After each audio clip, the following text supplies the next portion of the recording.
Aazhi Talks project. He's a part of us as an artist and also his journey as a comic artist. Thank you so much. Thank you, Shema. Hi guys, we wish to keep this conversation light. So, Apuppen has some comics to make this conversation lighter, so that'll always work in our favor. So, Shema introduced Apuppen as a graphic novelist, comic creator, but he's also in a way a journalist because he's written for two major publications. One is Dystopian Times, and now the latest publication is Murachi Times. So he's also a journalist in these two best-selling newspaper. So we'll start with the Murachi Times. So Murachi Times is the body of work that is also part of the Aazhi archive. So let's start with the idea of what Murachi Times is. Like why that name and what does that mean? There was no one name for the place that we're talking about, the Muziris area. Everyone during across time had different names that I saw. I did not do too much research, but I got a basic idea that as time passed and the different rulers and powers came in to hold the place, the name changed. The name kept on changing. I went through and I just found it funny that there was a period where it was called Murachi Times, Murachi Pattanam, and from there I picked up Murachi Times because Murachi is like what exactly does Murachi mean? Murachi means someone who is in power and trying to control others with that power. Really? Murachi, yes, he called them a Murachi. Yeah, and also it was like it's like a derogatory kind of thing. It's like useless and abuse. My dad used to say like I'll buy a Murachi. So I just that Murachi just stuck to my head, and I thought like okay, there is a lot of academic work, there is a lot of research-based work that is happening around the topic in the same idea archives like law.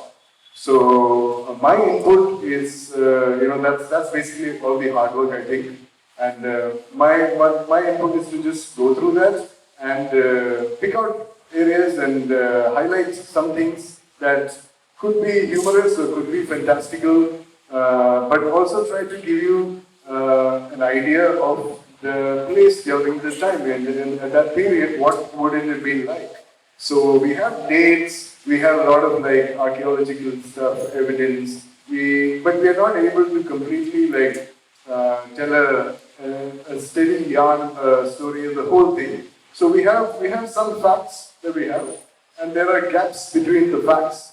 So I thought my job would be to just imagine those gaps between these facts that we have and try to fill out the picture of what life would have been like or could have been like during the time. So a lot of speculation there, but somewhat based in fact.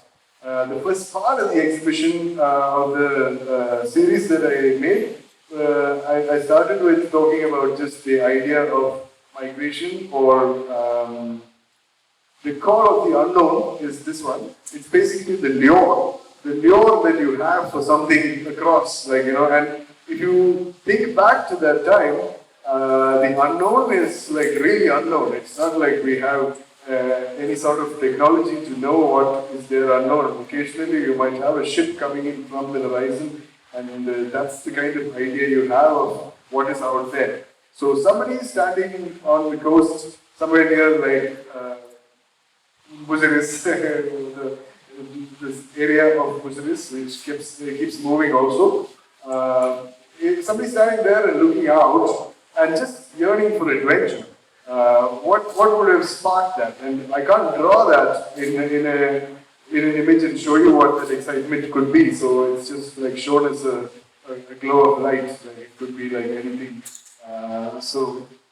There is a small and then this light, and then it's like he's entranced. He wants to go and find out. He's heard the call, now he can't turn back. That's the idea behind this one. Yes, Sreeram? Yeah, and here again I especially like the part of it. Because it's a very unintrusive form of letting people do an entry.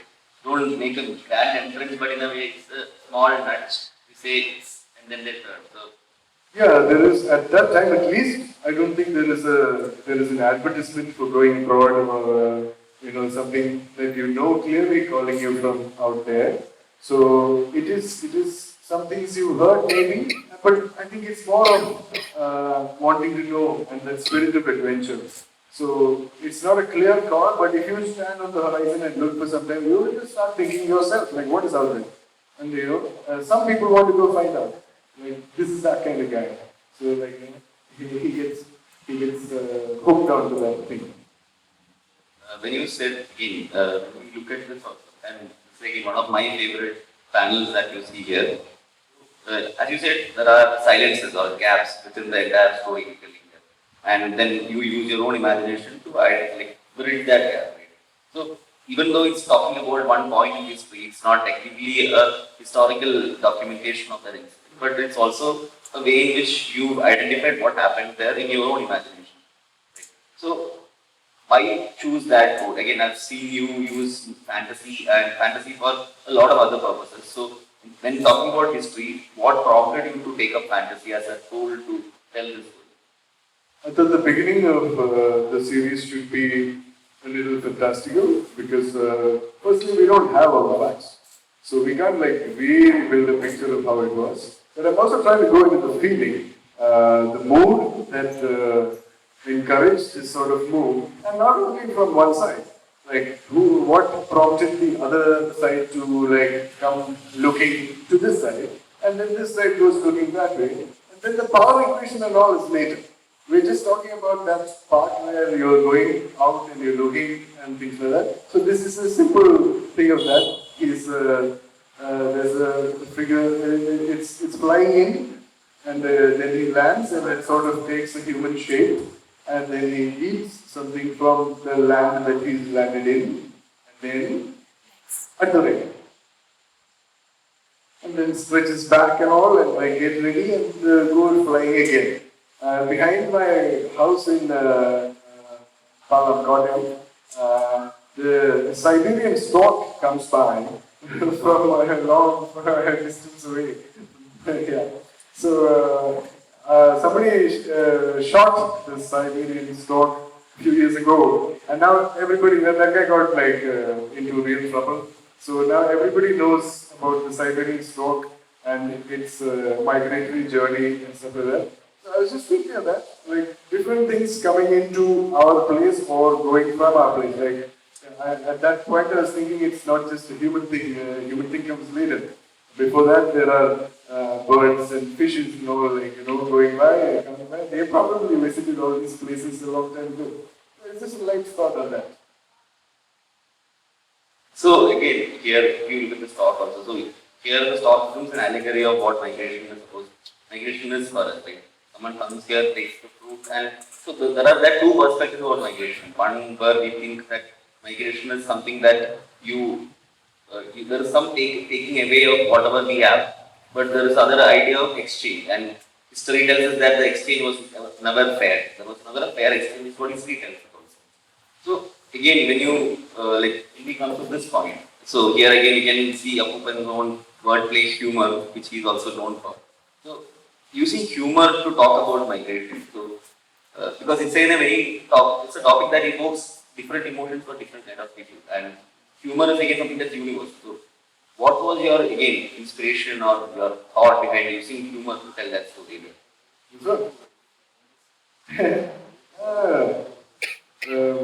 This is what I mean by filling the gap. You know that people came, you know that there were people here, and then you know that some trade happened. So what happened in between? How do they come? Do they come with a manual of how to talk to you? Obviously the first case didn't come with that. So there must have been a lot of breakdown which were missing, and which would have been the funny, clumsy parts. Which you don't read the history book because it's just how things would have happened. Or I can imagine. I had actually in the Murachi Times. The first idea was to have a robber from our land. Who is benefiting from this thing by robbing the ships that come. And for that he has to take different roles. And he has to pretend he's from the king of some guy pajama, that's from Titi. So he can just tell the foreign guys he's from there and they won't know. And then he's fixing all these deals and then he's looting them. So that was the first idea. But I thought like that would take a bit too much from what we have in mind. So maybe I still have one or two like frames of that, which I want to put for later. But I thought the central idea has to come more closer to migration in general. So there's no explanation for this. Yeah, you know, like many people have come and there has to have been like this exchange of language which was, you know, clumsy and funny and everything, and somehow, you know, because our goal is to like gain something, eventually they figure like, oh, okay, this you want, okay, you want, you take it, I want something, you like whatever, they must have made something out of it. This is an example of that. Even in the slide that we saw, like the foreigner in this story. That story, there is a specific code in which you designed his hair and everything. So, how did you reach to that of that foreigner? Oh, that I just like picked it from like Vasudega was like attire, and I just mixed it up. I don't want to make it like specifically that, but like you know, you should get that idea that it's from that period. Because I'm only showing the boy's face. So the period has to come from the other guy's like thing. That's why the Kadha Vara. So that boy could be from any part in this time, any part of the time. That boy can be from any time in this world, but that man is again fixed, anchored to one specific time. In fact, you're kind of relying on the boy to be like a boy you know. So you know when you look at him, you think that he's playing one naughty trick like any mother boy like now. So the boy is what relates to you and makes it in that funny way, and then you like get okay like the other guy is also in that. The boy also takes pride in the fact that he can say the word Ra.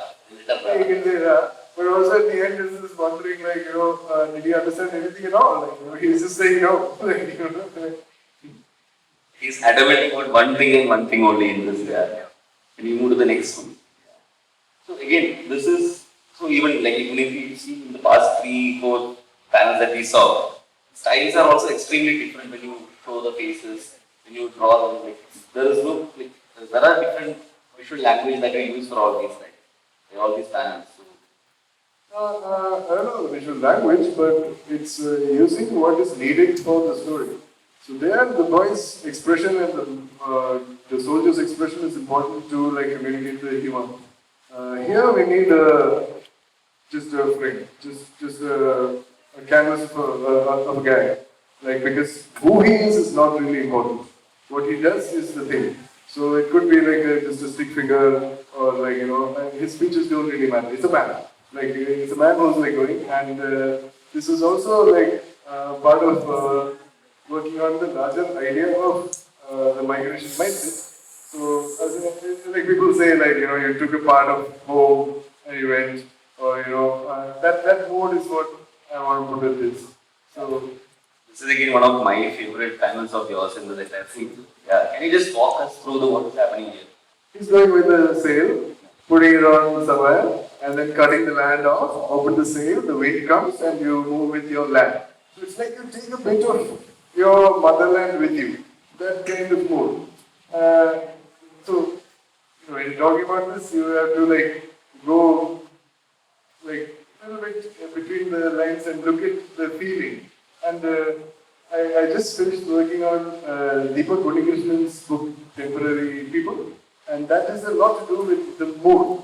So Deepak doesn't give you any numbers or like you know, so many people disappear or something like that. But it's a very inventive sort of novel. I think all of you should buy it. If all of you buy it, it's going to be a bestseller, like for sure. So you know, it's a really good book, and it's coming out in Malayalam. I have illustrated it, and there'll be cover. And Benjamin's translated it. So I think it'll be like a pretty good, like a good project for like you know, it's looking at the novel in a slightly like skewed way. So I like that project. But a lot of the mood, a lot of the feeling of going away, coming back, like that memory, all that was like I was going through that working on the book. So when this came and we started talking, a lot of that would have definitely like come in, you know, to my mind space for sure. When you talk about taking a piece of your land when you travel outside, so I remember this other panel that you once made, not part of this series, but called Miss India. You were outside India and you were missing India somewhere, and then again the same feeling comes there. So, being someone who's not technically migrated, but traveled and stayed in a different country for a while. And you were also creating some of these stories while you were there, right? As you mentioned. So, Some of them, yeah, I was not there. what was going through that process also? When you think of the country from outside, like, did that help in any way to like make a better, like a depiction of what was this? I don't know. I was just out for a short while, so I can't really say that. I was just like, I miss that Miss India comic was mostly about filter coffee and how much you had to pay for coffee in Europe, and just that feeling of like parting with that money just for the coffee, and then thinking of the guy in the Darshini store who like when I say it's super strong, he just filled it up like fully. He's not going to charge me like double espresso money or something. That's where that mood came from. I missed India for that. I've had that coffee, so I can say for sure it's 3/4 of it's basically decoction. I love that. Again, this is again where we see the world opening for the countries that we are talking about. Right? Yeah, if you look at it in that sense, like the world is being brought to this point, or at that time, like a lot of writers say, like Muslims is like this vital mix of like so many cultures, and like there are all kinds of like people coming in and out and creating all kinds of things. So producers are also coming there. So it's probably a place to see the world at that time. Otherwise, where do you go? Like, how do you see, So, I guess when you come to that point, then your world view is sort of like blown up. And you're like, oh shit, there are like people coming from there, yeah, and there people wear like this, there people speak like this. So, our boy is also getting educated in like all these different, dialects, tongues, languages, everything. So, I think it would have been like an interesting melting pot of many things coming together, which has played into what we live in today. So again, you mentioned the word melting pot. That's the first thing that came to my mind also when I was listening. Sea is a boiling vessel. The boiling vessel becomes the melting pot. I really think it makes a lot more sense in Malayalam. That sounds very good. But sea boiling vessel was like really confusing for me also. Again, since now we just brought that up. So when we talk about again translation, so does your medium of when you make a comic with very little text in it, so does that help you to translate something that's very Kerala centric? It's very rooted in the culture. You are able to tell that story better because of that medium. Do you think that's happening because of that? Because of what? Because of the medium, you use very less text. You tell you use the visual. So that problem of translating that story when it is set in an entire Kerala context, which lot of people might not get that otherwise, right? So does the medium help you in any way to do that? It is our medium, and it's our job to like use the medium in the best way for whatever we need to communicate. It can be a trap also, depending only on visuals. So you'll end up drawing a lot, where the job can be done with one keyword, like Panambari. Like there you see there's no background, there's nothing. Only that word does the job. So if we draw too much and try to explain too much through visuals, people get lost. You need that line. Our visual vocabulary, visual reading is still like undercooked. So people don't trust their own instincts while reading images. So it's like, have you ever seen a silent ad? It can never be there because they have to like get that point across. Yeah. So it's not a definite medium. So we have to play it nicely. Of course, the medium helps because it has text and images. So we have a choice like when to use.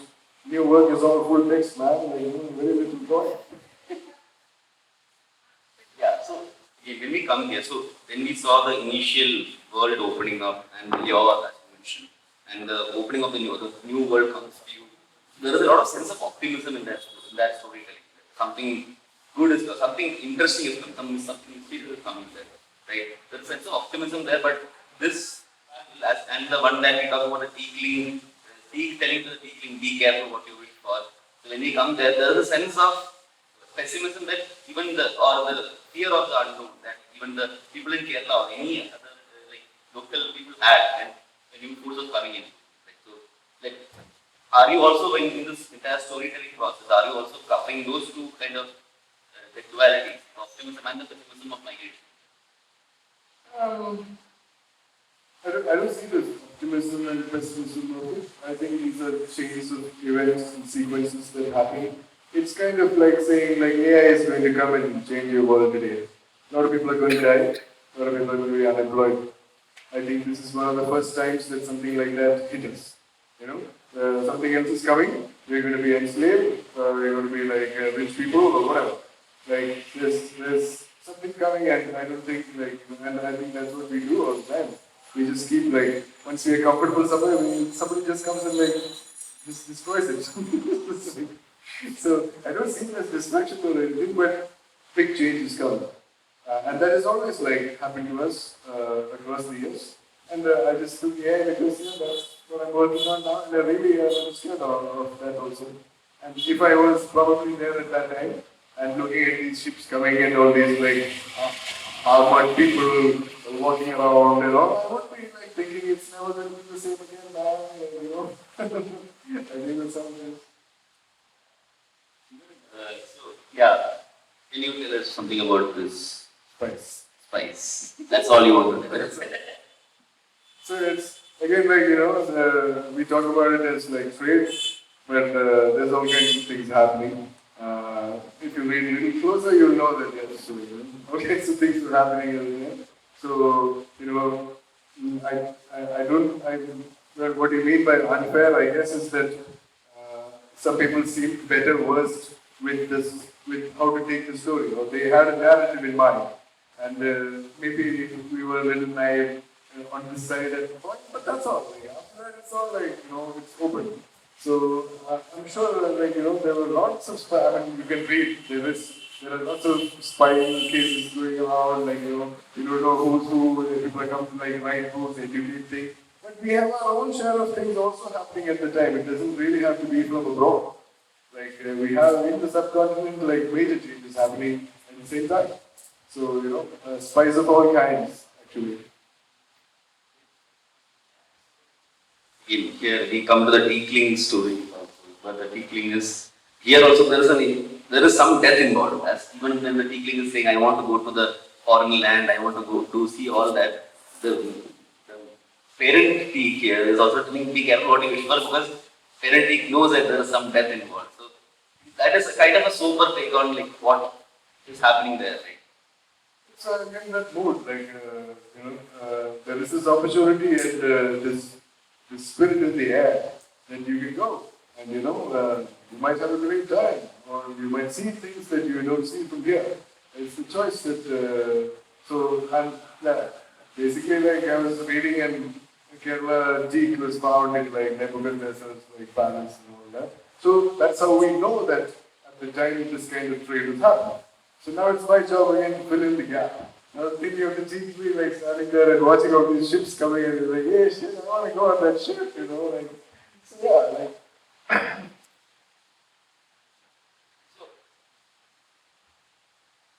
Yeah, again, I've also seen that again when you portray all these people from that timeline, especially the locals here. Not there are cleverly there are situations where you don't have to show what they are wearing or how their dressing style used to be, because that's also white space that we are still searching. We are searching, right? So here again, this is again very interestingly because the man's wearing you can't see what's again he is what's wearing. Yeah, I was just thinking of how when we travel around Kerala, like that guy is like waving that hotel sign. And it's just before the time they coined the phrase God's own country, which was coined in 1392. So this is just before that or something. So yeah. So, It is. Again, like, we call it like the beginning of international trade. And what international trade did to us, you can look at it from both sides. But I think that the thing of like, having our fixation with like foreign goods, like, cousins are coming from Dubai, it's like everybody's excited. So, that fixation probably like started like a long time ago. I was hypothesizing. That's. again, that line of capitalism is true across all of us. Like you can see the Nike sale here and the Old Spice also there. I haven't come to that, so don't confuse our like, audience. Yeah. You already come to that. So, Yeah. Here again, you're talking about the perspective. the other end. Yeah, this is the area that you were talking about. And I mean, like, knowing the Malu attitude and knowing how, like, we do our things, I'm sure, like, we had as much say to be like, and then, those guys are also thinking the same thing. So that's what the next slide is. So this is like those native fools do anything for some wine and gold. And then the next one, these foreign idiots will give anything for some clothes and pepper. So, like, I'm pretty sure, like, like there was this game of like advantage and trade going on, and whoever was smarter, I mean, a lot of people benefited, right? Of course, there are a lot of people who got screwed over also. It's just part of the thing. Again, this side of the narrative always gets lost when you talk about that point of migration. This side of the narrative, you never get to hear that. Okay, there were some gains from our end also. There was something like happening there, but that's always somewhere that narrative is lost. So I think that's a bit of the colonial hangover that we had. But at that time, if you look at it, like, I think you should also see like how we are getting opened up. We are getting, a lot of exchange of information is really important at that point. Then it became a power trip, sure. And it became important quickly. But I was thinking of that time before when it's purely that spirit of going and finding. And of course, trade is the reason why you're going, yeah. But like, but that's the only way you can like, something good to say about trade. Like, it can drive people to like, all the other stuff what we're saying comes along with trade. It's, so we take it like trade is a fundamental, and across these stories that you're telling from the Murachi Times, these are all again these are all snippets. They're all like glimpses of what happens and the gaps that could have happened. Those glimpses, right? So, and most of it at this point, what I felt also was that these are all expositions for a larger story that's about to come. Also, like, do you have something in mind for the Murachi Times where are these times going to, or are these going to be like the newspaper clippings of sorts? I'm not sure. Unless Shema like supports this new book project that I will make, because it's a really interesting area. It's a really interesting time to think about. Once I started reading about it after these guys got in touch, like I kind of really enjoyed it. And there are stories that you can have fun with over there. But of course, it takes a lot of work. So like I don't know, like maybe sometime. But it's definitely adding to something I'm building or I'm working on later. It falls in that zone.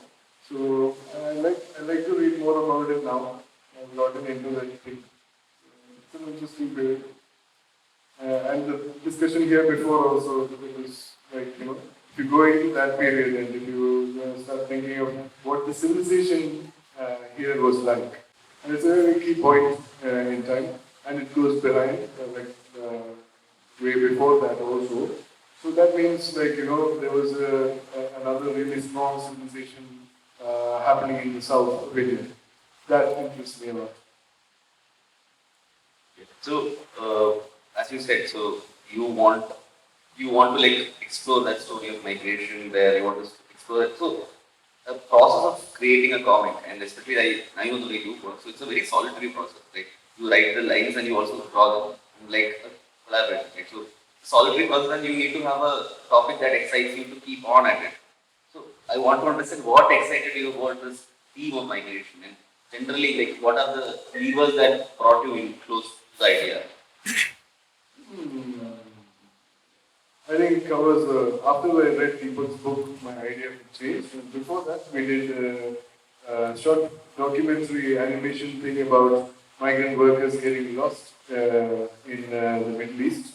So a lot of like labor, there's no like record of how they died, bodies are sent back, sometimes they're missing, that kind of stuff. So I was thinking about it before that because I did the animation thing, it was for an NGO in class. Then came Deepak's book, which sort of like turned the light across many topics from that post of migration. Like, so you can look at the whole life from there. So that the migration is not really the thing, it's just the thing that's holding it together or a subset of a much larger life world. So it's not, we can address anything through that, I figure. And then this has a nice theme, and the history is very like tickling, And once I thought like, okay, like what is not said in history, if I can draw that, then it's fun. Oh, that was a nice transition to exactly what you're talking about. Yeah. So there's a whole bunch of like migration people, migrators. They're standing in queue. So this is actually from Deepak's book that we've done the illustrations for. So we've kept the theme of the signage language very key to all the ports, all the airports for travel. So anybody who's traveled is like looking at that icon signage figure. So we did the whole thing like using that. So we just run through it like really quickly. So these people are all waiting, and then one person gets into the portal, and then he goes. Is the point here?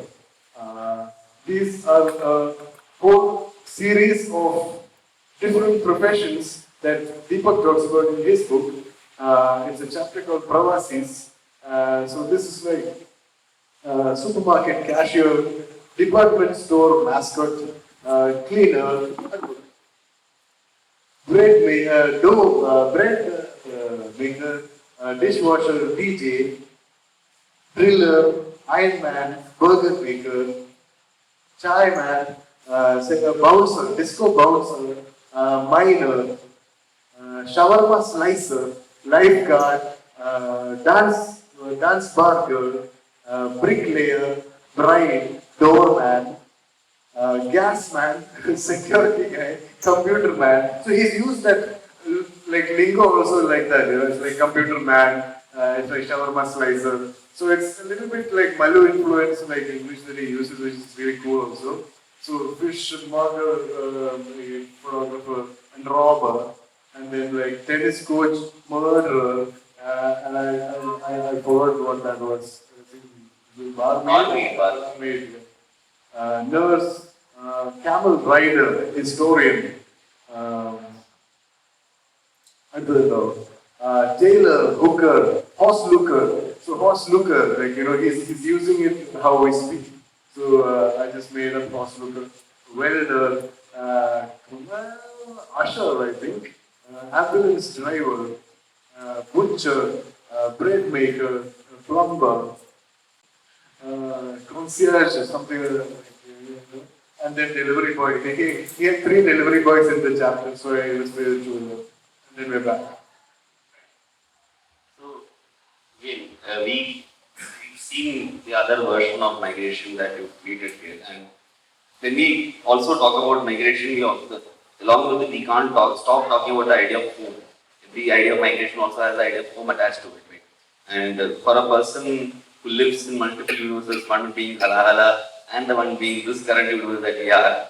For people who are unaware, Hala Hala is the fictional world that Apuppen has created, and all his work resides in the world of Hala Hala, except some of them. But most of them, they reside in the world of Hala Hala. So, for you, like, what does the idea of migration and home tie in with the whole visuals that you are creating, the stories that you are telling? When you travel, you create a different world to tell a story. So there also you are in a way migrating to a different world to tell a story. So, in that world, I was thinking of the inner world, so to say. So our external world, which we are preoccupied with, is becoming too busy and too crowded with all kinds of things. So we don't get time to visit the inner world. That was the theme that it started from.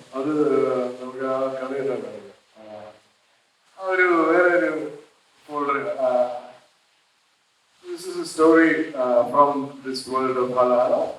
So, it's a city, it's a guy like sitting and working. Silent story. It's not fair that I like explain it like this. So he's looking and it's in his eyes. So he's visualizing another world, or he's going into his eye. We don't know. Next one. So he leaves. He goes out and then takes a ride. It's a KSRTC bus. Bus goes far from the city into a more wooded area, and he walks in at an unknown stop, passes through this sort of like portal into this other place which is more green, lot of bananas and all, and it comes to a sort of like, you know, closer place, starts undressing, jumps into yeah, like I was just thinking of a place I'd like to be in, like an inner space, like, you know, where you're really comfortable with yourself or something. To realize who you are is the point. So he starts like swimming along, and then he's really enjoying it, and then he's becoming that forgotten part of him. And he reverts or becomes the theme that he relates to. I think the quest is to like go and become or return to that place which makes you that comfortable. For a creative exercise, I would always do it. And I think to think sensibly, like anybody has to do it.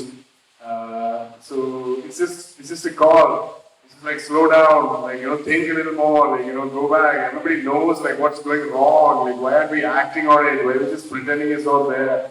From that place, it's very clear. And you know, if you visit that place, then you see it. That's all. Thank you. So this visual of calmness and the idea of home, I would like to leave you guys with that and end our part of this conversation. So, do you have anything else to add? No. So, yeah. So I think we can like take some moment to just go through the last visual that's on the screen and wait for questions from your end.